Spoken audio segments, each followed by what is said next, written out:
Dice así la palabra del Señor. Pero los que fueron esparcidos iban por todas partes anunciando el evangelio. Entonces Felipe, dice, descendió a la ciudad de Samaria. Les predicaba a Cristo y la gente unánime escuchaba atentamente las cosas que decía Felipe, oyendo y viendo las señales que hacía. Porque de muchos que tenían espíritus inmundos salían estos dando grandes voces, y muchos paralíticos y cojos eran sanados. Así que había gran gozo en aquella ciudad. Amén. Oramos al Señor. Padre, gracias porque tengo la oportunidad de predicar, de compartir de tu palabra. Señor, derrama gracia sobre mi vida. Úsame, Jesús, en esta hora para hablar, para predicar de tu verdad, Señor. Lléname de tu gracia, Espíritu Santo, para poder entregar todo lo que tú has hablado a mi vida primeramente, lo que tú me has enseñado por medio de la verdad de tu palabra, Señor. Derrama gracia, unción, autoridad sobre mí en esta hora, Señor, para que esta palabra sea alimento, comida, Señor, para todos los que hoy estamos buscando tu nombre, Señor. Sea tu gracia en medio nuestro, Espíritu Santo, en tu nombre, Jesús. Amén y amén. Bien, puse como título a este mensaje el Pentecostés samaritano. Recordemos que el Pentecostés se da en Hechos capítulo 2, pero acá mientras estudiemos este pasaje de la Escritura vamos a descubrir juntos que también sobre los samaritanos es derramado el Espíritu Santo. Por eso es que puse como título a este mensaje el Pentecostés samaritano. Pero quiero partir explicando algo. El Señor siempre quiere que su iglesia crezca, que su iglesia avance, que su iglesia continúe predicando y enseñando y haciendo discípulos. Ese es el deseo y el corazón del Señor. Siempre que la iglesia crezca, que la iglesia florezca, que la iglesia dé fruto. Y lo mismo que el Señor quiere para su iglesia es lo que quiere para la vida de cada creyente. El Señor quiere que cada uno de nosotros podamos dar fruto. Amén. El Señor no nos llamó solo a estar ahí sentados y oír su palabra domingo tras domingo o viernes tras viernes. El Señor nos desafía a todos a involucrarnos y a ser parte de la obra del Señor. Y el Señor nos llama a todos a ser discípulos. A todos los creyentes nos manda a dar frutos. No solo a asistir y congregarnos en una iglesia, eso es una parte, sino que nos llama a todos y nos desafía a todos a ser gente fructífera en el Señor. Amén. Ese es el deseo del Señor. Pero a veces crecer duele. ¿Sí? Usted no sé si ha visto ahí a los niños cuando crecen y de pronto pegan unos estirones así de la nada y uno los vio chiquititos y de pronto ya uno los tiene que mirar para arriba. Al menos a mí me pasa cuando voy a orar por los chicos en la unción del aceite. Un año oro así y al otro año ya estoy orando hacia arriba. Creció, ¿sí? Y de pronto los niños al crecer dicen, me duelen las rodillas, me duelen los codos, me duelen los huesos, porque estoy creciendo, en crecimiento. De pronto crecer puede doler.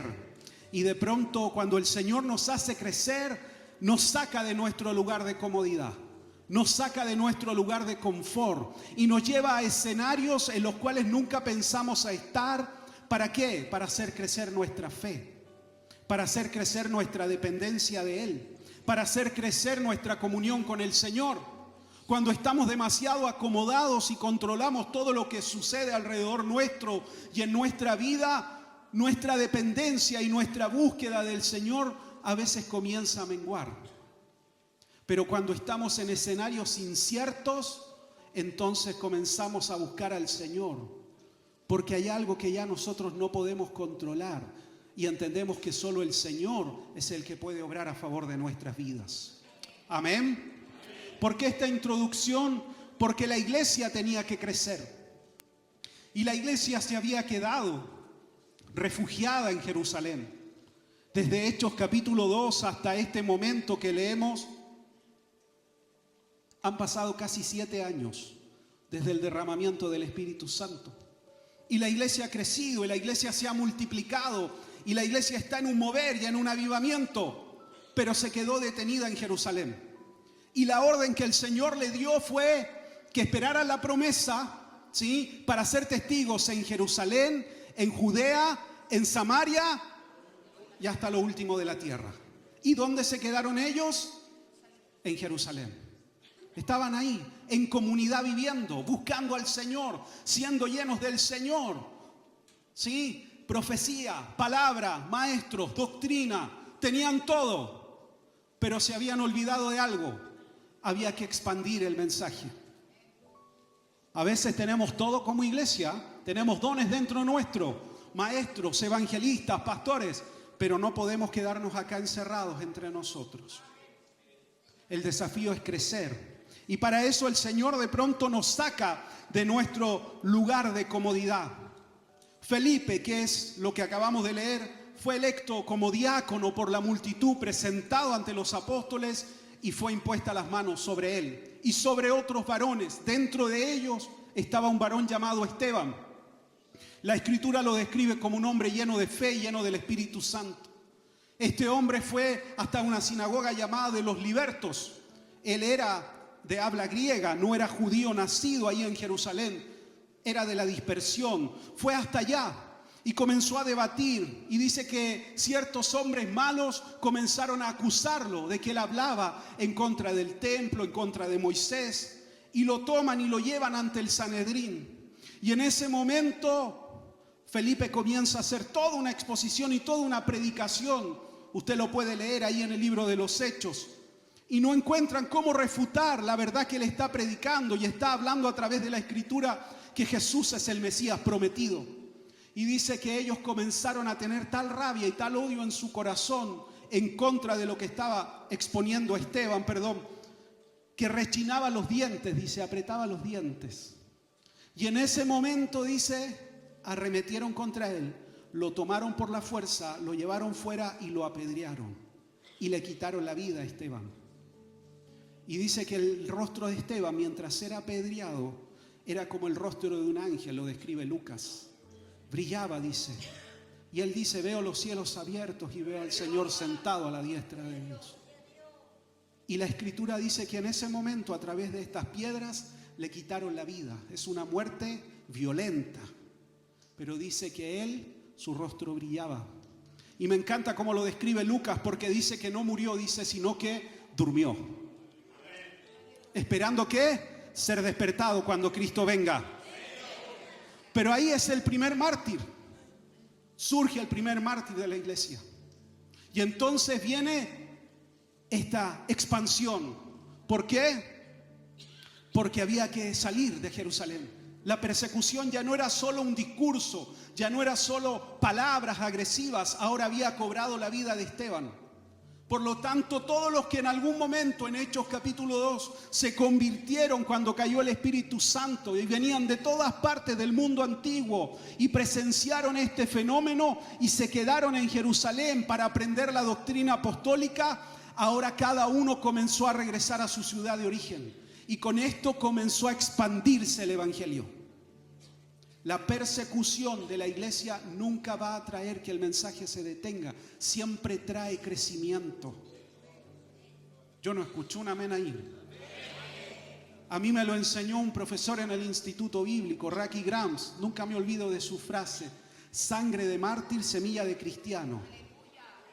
Porque quien estaba presenciando la muerte de Esteban era un hombre llamado Saulo de Tarso. Consintió en su muerte. Ahí quedó una semilla sembrada. Y usted sabe quién llegó a ser después Saulo de Tarso, uno de los grandes predicadores de la iglesia. Felipe entonces sale con esta expansión. Ahí empieza Felipe. Pero recordemos que Felipe fue electo diácono para servir a las mesas. Esa era su labor. Atender a las mesas, atender a las viudas, llevar el alimento, ayudar en la distribución, en la logística. Esa era su tarea. Pero el Espíritu Santo iba a tomar a Felipe y lo iba a transformar de este hombre que solo servía a las mesas y lo iba a hacer un evangelista. Y a mí me encanta, porque el Espíritu Santo toma a hombres comunes y los toma a Él, los capacita y los hace hacer obras sobrenaturales. Usted diga ahí: Señor, úsame a mí. Yo quiero que me use, Señor. No hay nada extraordinario en mí, solo amor y pasión por ti. Y tú haces la diferencia sobre mi vida. Porque Felipe era un laico, no era parte de los apóstoles. Era un laico que fue seleccionado, que fue tomado para un servicio común, doméstico. Pero cuando fue expulsado por el Espíritu Santo, llevado por el Espíritu Santo, entonces se transforma en un evangelista usado por el Señor. Pero para eso tuvo que salir de Jerusalén. Tuvo que salir de su zona de confort. Tuvo que salir donde se había acomodado. Dentro de él estaba ya todo lo necesario. Dios lo había capacitado. Él no lo sabía. El Señor nos capacita. Cada vez que usted viene a un culto, cada vez que usted busca al Señor, cuando usted ora al Señor, cuando usted tiene comunión con Dios, hay una obra que el Espíritu Santo está haciendo en su vida. Y hay cosas que el Señor va depositando dentro de su corazón.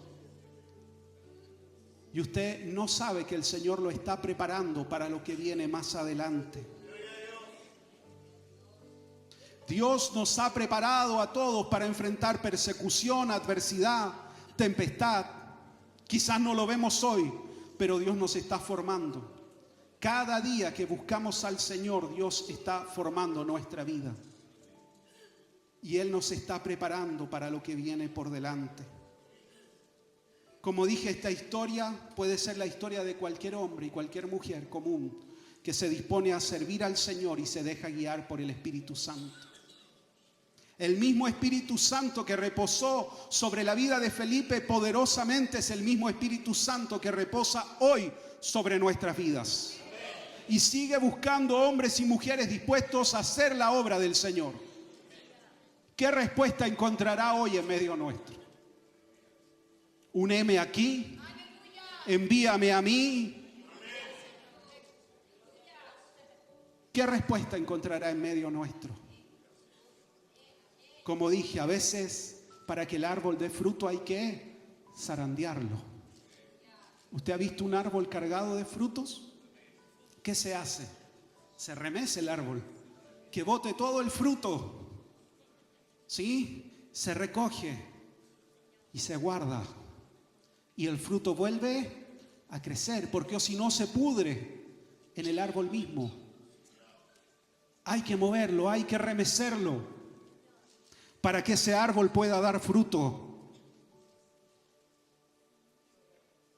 Dios no provocó la muerte de Esteban, pero sí usó aquella vivencia para cumplir su propósito sobre la iglesia primitiva.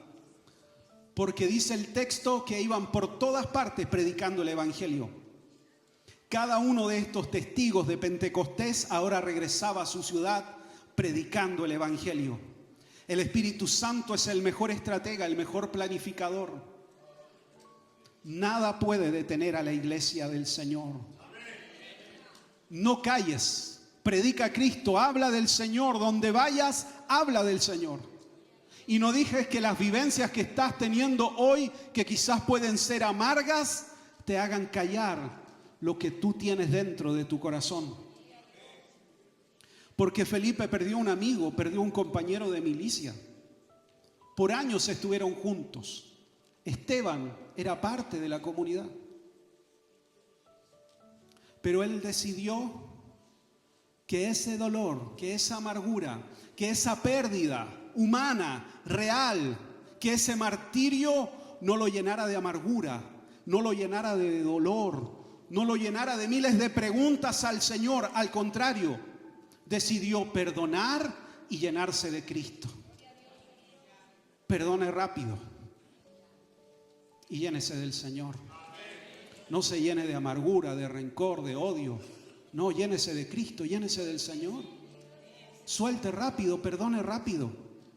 Es que no siento perdonar. Es que el perdonar no se trata de sentir. Es un mandato del Señor. Deben de perdonar. A veces la gente dice que yo no quiero perdonar, no siento que es el tiempo de perdonar. La Escritura no nos llama a sentir el perdón, nos llama a perdonar. Así como Cristo nos perdonó. Se puso pesado el pastor. Felipe no se quedó en eso. Perdió a su amigo, perdió un compañero de milicia. No se encerró en eso, sino que al salir iba predicando el evangelio, iba compartiendo a Cristo. Entendía que Esteban ahora estaba en la presencia del Señor. No dio lugar a esa amargura. Y llegó a Samaria, donde los judíos no entraban, porque judíos y samaritanos no se trataban, no convivían. Los judíos creían que los samaritanos eran impuros, porque se habían mezclado con pueblos paganos, porque su adoración y su religión también se había mezclado. Entonces los judíos los trataban como gente impura, con la cual ellos no se querían juntar, y siempre evitaban pasar por Samaria. De ahí viene el relato de la mujer samaritana, que usted lo ha leído ahí en el libro de Juan, que Jesús dice que le era necesario pasar por Samaria. Y el Señor da la orden: prediquen en Jerusalén, en Judea, en Samaria y hasta lo último de la tierra. Samaria siempre estuvo en el corazón del Señor. Como estamos cada uno de los que hoy estamos acá, estábamos en el corazón de Dios. Nosotros que no éramos pueblo, como dice Romanos, fuimos llamados pueblo del Señor. Nosotros que estábamos excluidos, entramos por medio de Cristo a la gracia del Señor. Siempre el Señor quiso que de todas las naciones llegaran a adorarlo a Él. Felipe no se conflictúa por esto. Entra a Samaria y comienza a predicar a Cristo. Y comienza a predicar de Jesús. Y la gente comenzó a oírlo y comenzó a convertirse. Y muchas señales y maravillas y milagros eran hechos por Felipe. Este simple servidor ahora era un evangelista, ahora era un hombre usado poderosamente por el Señor. Y yo eso quiero ver en la vida de cada uno de nosotros. Y yo siempre que predico, miro a las personas y le digo al Señor: Señor, levanta hombres, levanta mujeres que amen tu palabra, amen tu presencia, que crean que tú los puedes usar. Marca vidas, Espíritu Santo. Levanta en medio nuestro dones, ministerios, porque necesitamos hombres y mujeres que amen profundamente al Señor, que amen la presencia del Señor, que amen su palabra, que amen a las personas, que sueñen a favor de la gente, que su corazón se quebrante con el dolor de otros. Sueñe con el Señor. Ahí en su realidad sueñe con el Señor. En su Samaria Dios lo puede usar. Sí, ahí donde usted vive, donde usted habita, en su trabajo, ahí, esa es su Judea, esa es su Samaria. Jerusalén puede ser su familia, lo más próximo, lo más cercano. Pero después está Judea, Samaria, otros lugares. Ahí usted es el evangelista. Créale al Señor. Y estas señales seguirán a los que creen, dice. Pondrán las manos sobre los enfermos y estos sanarán. Yo lo creo con todo mi corazón. Jesús levanta hombres y mujeres en medio nuestro que solo te teman a ti, solo a ti, Señor. Entonces en Samaria comienza un avivamiento, comienza un Pentecostés entre los samaritanos. Lo que nunca logró la política ni la fuerza militar, que era unir a judíos y samaritanos, lo logró el Espíritu Santo. Lo que nunca se logró humanamente, lo logró el Espíritu Santo, porque ahora tenían un mismo Señor, Cristo. Ahora eran hermanos. Tenían un mismo bautismo, bautismo en agua, y van a tener otro bautismo, que es el bautismo en el Espíritu Santo. Lo que nunca se logró por fuerza humana, lo hizo el Espíritu Santo. Se cobró ahí todo, rompió toda barrera. Lo que nosotros no podemos hacer humanamente, lo hace el Señor. Hay situaciones en las que uno no sabe cómo el Señor va a ordenar las cosas.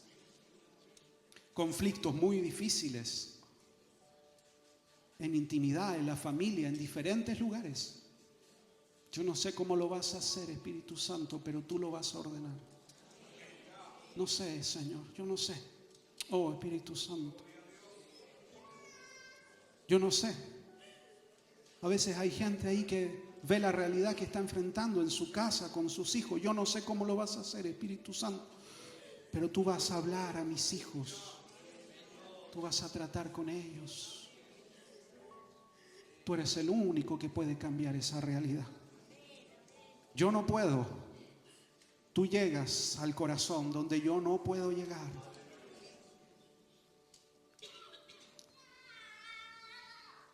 Entonces, en medio de este avivamiento, llega la noticia a Jerusalén de que entre los samaritanos estaban creyendo a la palabra de que Jesús era el Mesías. Y envían, dice, los apóstoles a Pedro y a Juan para ver con sus propios ojos lo que el Señor estaba haciendo en aquella ciudad. Sin ningún celo, ellos llegan y ven este mover y ven este avivamiento. Y al contrario de poner mesura, lo que hacen es echar más leña al fuego. Porque un hombre de Dios no tiene celos cuando Dios usa a otros. Ni se siente amenazado. Al contrario, levanta a otros. Si Dios lo está usando, bueno, que el Señor lo siga levantando, démosle más espacio. No hay celos. Porque no se ve por lo propio, se está viendo por la obra del Señor. Entonces Pedro y Juan llegan y ven este avivamiento, ven a Felipe, que era este diácono que estaba encargado de servir a las mesas, cómo él oraba por la gente, cómo la gente se convertía, era sanada, era liberada. Y en ese momento dicen, algo falta acá. Hechos capítulo 8, 14. Cuando los apóstoles que estaban en Jerusalén oyeron que Samaria había recibido la palabra de Dios, enviaron allá a Pedro y a Juan, los cuales habiendo venido oraron por ellos para que recibiesen el Espíritu Santo, porque aún no había descendido sobre ninguno de ellos, sino que solamente habían sido bautizados en el nombre de Jesús. Entonces les impusieron las manos y recibieron el Espíritu Santo. ¿Qué aprendemos de acá? Que Hechos 2 no se limita solo a aquellos 120. Que pasaron años y esto se volvió a repetir sobre los samaritanos. Entonces, cuando nos dicen es que esto solo sucedió en Hechos capítulo 2, no se volvió a repetir. No. También se repite acá en Hechos capítulo 8. Y se sigue repitiendo a lo largo de todo el libro de los Hechos. ¿Qué cosa? El bautismo en el Espíritu Santo. Porque ellos creyeron, los samaritanos, y fueron bautizados en agua. Y para creer recibieron el Espíritu Santo en sus corazones. Si no, no pueden creer, porque el Espíritu Santo es el que habilita el corazón del hombre para recibir la palabra. Lo que faltaba era el bautismo en el Espíritu Santo. Y eso fue lo que observaron los apóstoles. Esto está hermoso, esto está maravilloso, pero aún tienen que ser llenos del poder del Espíritu Santo. Aún tienen que ser bautizados en el Espíritu Santo y hablar en otras lenguas y ser llenos del Señor para ser revestidos del poder de Dios. Por eso somos pentecostales, porque buscamos la experiencia del bautismo del Espíritu Santo como una promesa cierta para la iglesia hasta el día de hoy.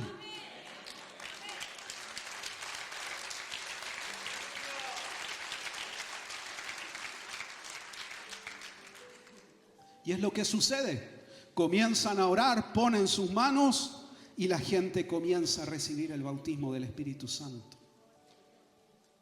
Lucas lo menciona acá.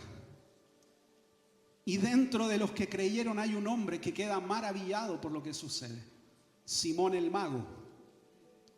Dice que era un grande, considerado así entre los samaritanos, que hacía ciertas hechicerías ahí, mezclado un poco la religión con costumbres paganas. Tenían una mezcla los samaritanos. Y Simón era considerado un hombre grande dentro de ellos. Pero al escuchar a Felipe y al ver lo que Felipe hacía, Simón también creyó y se bautizó en agua, dice. Ese es el relato. Pero al ver cuando los apóstoles ponían sus manos, dice, quedó aún más maravillado y quiso este poder para él.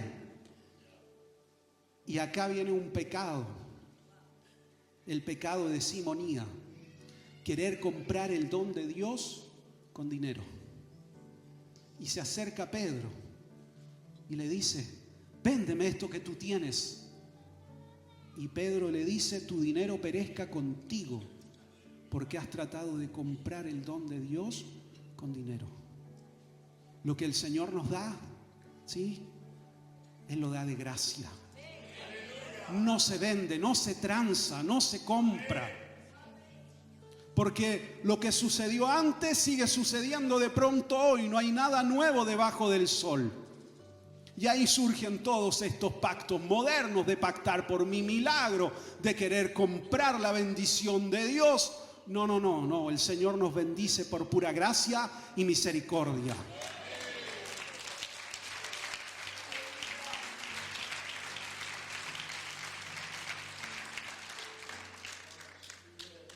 Este hombre queda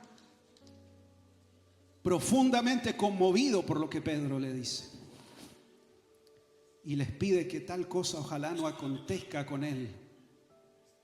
Pedro y Juan se vuelven a Jerusalén y van por todos lados, dice también, predicando la palabra.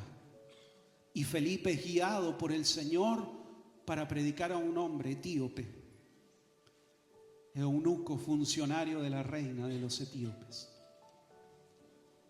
Y acá aprendemos algo. Felipe sale de una multitud para ir a predicar ahora a un solo hombre.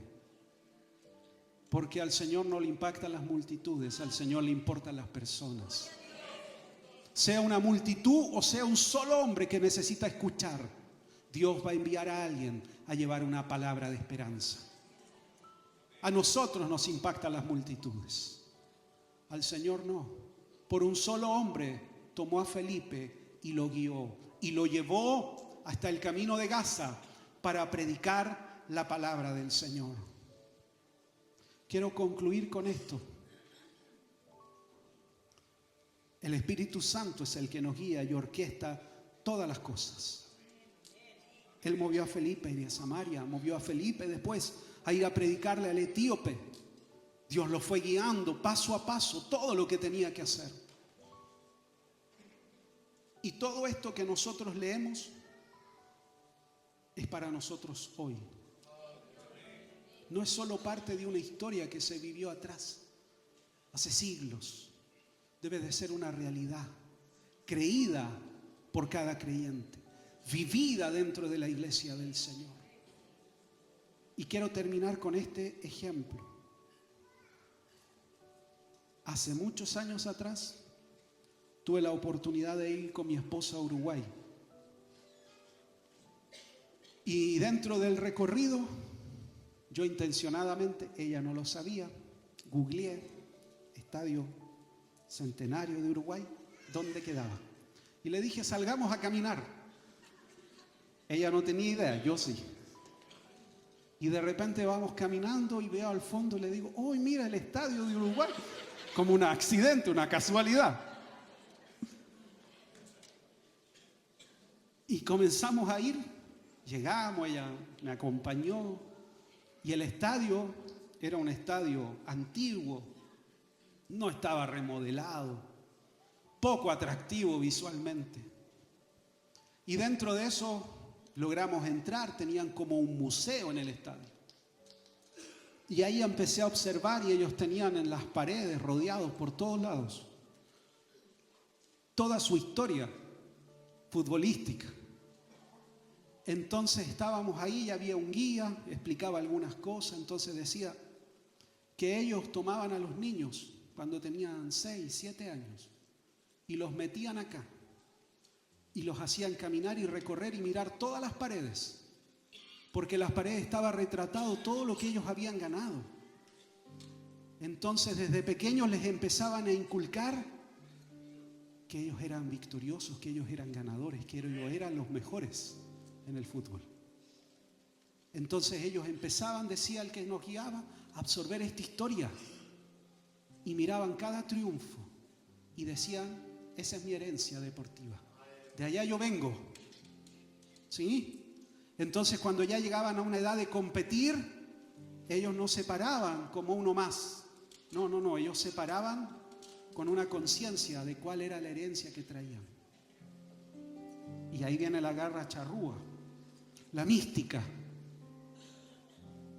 ¿Qué estamos haciendo al estudiar el libro de los Hechos? Lo mismo que hacen ahí.